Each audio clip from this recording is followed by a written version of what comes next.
你这一身伤怎么弄的？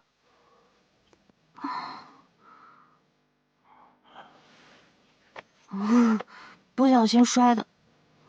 哦，呵呵，哎，那大哥领可就太不小心了。啊，我的意思是说呀，他也没照顾好你啊。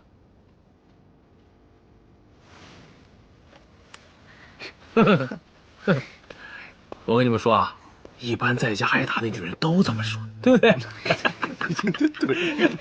对。呦，哎呦，大人，你这是怎么了？来，下，快，坐，慢点。哎呦，这怎么弄的？这是伤哪儿了？慢，这伤哪儿了？您这是？啊，不是怎么弄的？这是？不小心摔的。哎，您也是摔的啊？江古板，我就是想看场戏嘛。那大面才唱一半，我爹就给我捉回来了。肯定是那个江古板。哎，你说那个江古板是不是老吴派来折磨我的？我到底是哪儿得罪他了呢？哼，我爹说了，就没有一定金元宝解决不了的事。如果一定不行的话，那就两定。锤锤，这个事儿我真的帮不了你。小迟迟呢，今日约我在广悦酒楼里面见面，我要走了。你个见异思迁的东西！哎，六娘，你这头上可以说是撞伤的，那你这腿上是如何受伤的？不会是白无常欺负你吧？不是，我走了。老板，来个饼。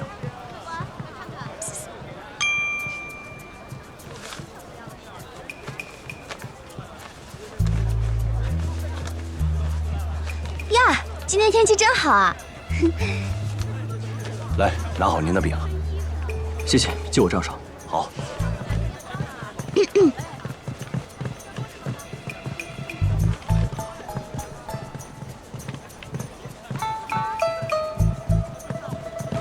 路书令史。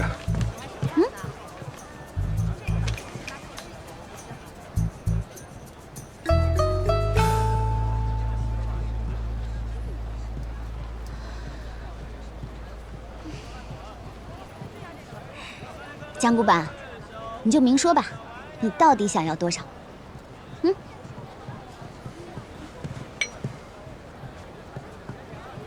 你给的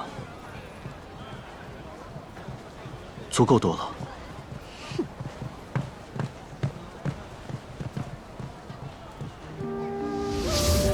哎，来上。哎，你看那边，哎，锤锤，爹，给我一锭金子吧。锤锤，你买这种穷小子哪使得了金子呀？那有一串通宝就足以了。给。不行，我就要一锭金子。小娘子，以后我就是你的人了。不用，我家奴仆够多了。男子汉一辈子伺候人怎么行？要去做更有意义的事情，保护更多人。走吧。